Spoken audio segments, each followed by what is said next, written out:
Hey guys, how you doing? Today's video I'm going to be doing my top 20 artists, bands of all time.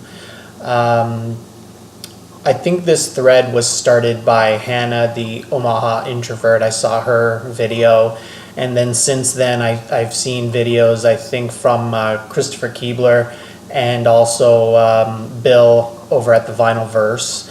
And I'm going to be doing something, I guess, more similar to what Bill did, which is, it's a top 20, but I also have, excuse me, a honorable mentions list that starts at about 28 to 20 to 21. And I'm not going to be saying a lot about the first 8 or so in that honorable mention category. I really wanted to do only 20, but the challenge here is, then you start thinking about another band. I can't leave these guys out. I can't leave those guys out. So next thing you know, you got a list of about 40. And then I really had to pare it down. So I wanted to focus on the top 20. But there was some that I just had to include. So I ended up with a list of 28. And the first 8 or so, I'm just going to show, I suppose, what is my favorite album from that band, and really not say much of anything else. With the other ones, I'm just going to say a little bit, hopefully not make this video too long. So I'm going to do this in 2 parts. So this part is going to be, I guess, 28 to 11, where 28 to 21, I'll just primarily just show my favorite album of theirs, and then from 20 to 11, in most cases I'll probably show my favorite album, but also say a little bit about the band, and then part 2 will be 10 to 1. Okay, sorry for all that preamble there. Anyway, number 28, we have Roxy Music.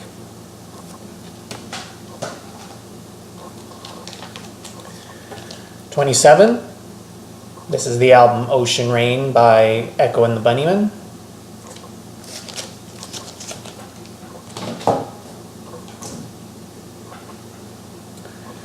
'26, my second favorite guitarist of all time, Jeff Beck, and his last studio album, Loudhailer.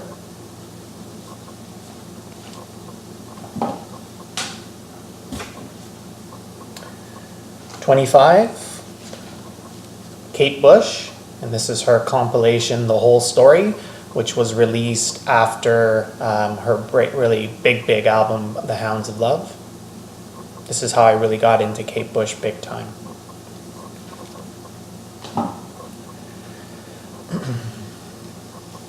'24, The Beautiful South, and their debut, Welcome to the Beautiful South. Of course, this band coming from the ashes of the Housemartins. This is an alternate cover with the stuffed animals instead of the, I guess, more controversial cover of the woman and man. One of them is putting a gun in their mouth. Number 23, Slowdive, and their best album, Souvlaki.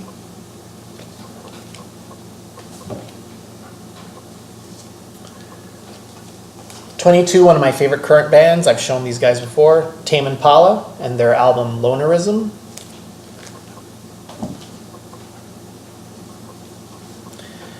'21, The Kinks, and their album Something Else.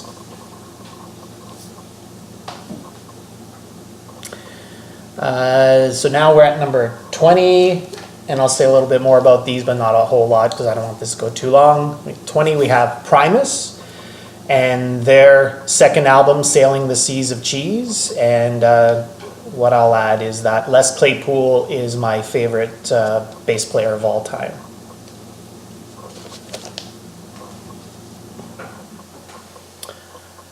'19, we have Frank Zappa. And sometimes it's a toss-up with Frank as to what my favorite album of his is. I think I started off with this album, Apostrophe, and I still believe this is my favorite album of his, although Hot Rats is really up there. It really depends if you're in the mood for instrumental Zappa or the comedy and all the hijinks that comes with this album here. which features the well-known song Don't Eat the Yellow Snow.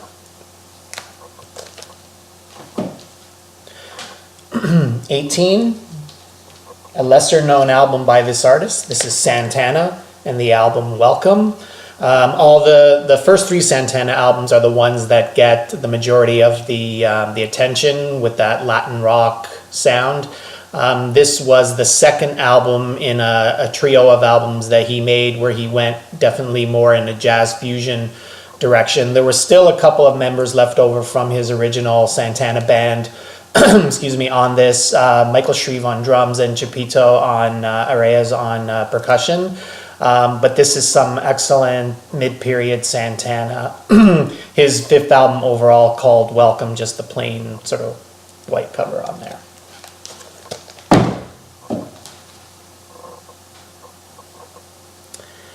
Number 17, we have Miles Davis. Everybody knows Kind of Blue, Bitches Brew. This is definitely a lesser known Miles Davis album called Tutu. This was from the 80s, which is a period that's not, I guess, as highly regarded as his other periods. I still think this is excellent. This, of course, is after he made his comeback after the 5-year break.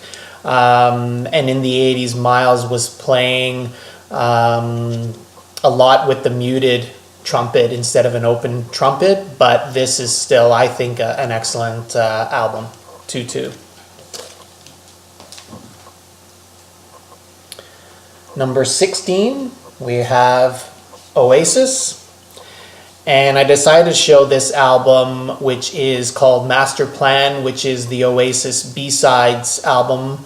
Oasis was really known back in the 90s for their excellent B-sides that they put on CD singles. Usually, one single would have like 3 extra B-sides and it would sell actually quite well. And then they changed the rules that in order for a single to be eligible for the charts, it could only include 2 B-sides, because I think some of the other artists were complaining that Oasis songs were getting high in the charts just because people were wanting to get the B-sides. All the power to them, and this is an excellent album, as good as Definitely Maybe and What's the Story, Morning Glory, I think. Master Plan. Number 15, Led Zeppelin. This is BBC recordings, BBC sessions, but it is only a 1-disc set that I got on yellow vinyl. There definitely exists now a much more expansive multi-LP set. Little too pricey, but this is pretty good. BBC sessions, Led Zeppelin at number 15.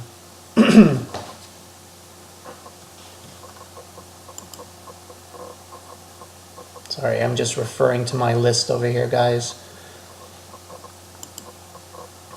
That was 15. Number 14, The Beatles. And this is the album Love. This is I guess this was put together for the Cirque du Soleil Beatles show that was out there, I don't know, but back in the 2000s, I suppose. I really like this. This is sort of a mishmash, remixed, greatest hits, deep tracks kind of thing, where you have different songs from different periods of the Beatles really just sort of mixed and woven into one another. In many cases, not complete songs, but just snippets of songs. So just to give you an idea, side A starts off with Because, Get Back, Glass Onion, Eleanor Rigby, Julia, I Am the Walrus, I Want to Hold Your Hand, Drive My Car, something called Nick Nuss, don't know what that is. I don't remember what that is, and something. So a nice really mix. If you're in the mood for something than just sort of the original album and so forth, and you don't want to put on like the Red Album or the Blue Album, this is a great alternative to that. So that was the Beatles in at number 14. Number 13, Johnny Cash. I'm showing this because many times when I'm in the mood for Johnny Cash, I will reach for this, which is a best of collection called The Legend of Cash. And this was put out around the time, as you can probably tell from the cover, around the time that he was doing his American recordings with Rick Rubin. And it includes many songs from there, amongst, some of the older, Folsom Prison Blues, Ring of Fire, that sort of thing. But if you just don't want to get too deeply into Johnny Cash and you're just looking sort of for the hits, this is a great best of to get.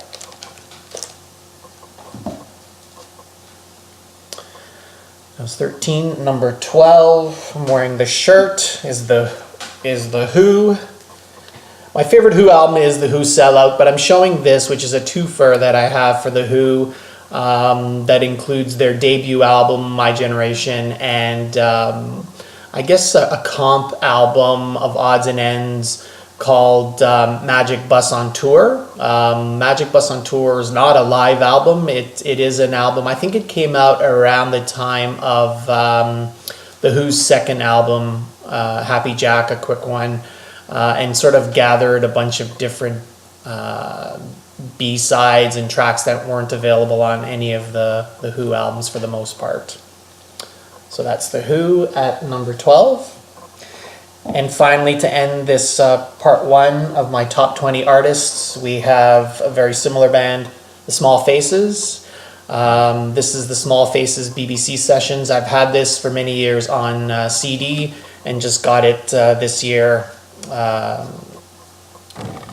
through a reissue on vinyl. The Small Faces, of course, led by Steve Marriott, and part of that sort of mid to late 60s mod sound, very much, friends with The Who. And Small Faces are definitely a band that when I see something that I don't have, I definitely don't even think about it. I wanna get it. So at number 11. Okay guys, thanks for watching part one. Maybe in about a week or so I'll do part two, which will be 10 to 1. Thanks again.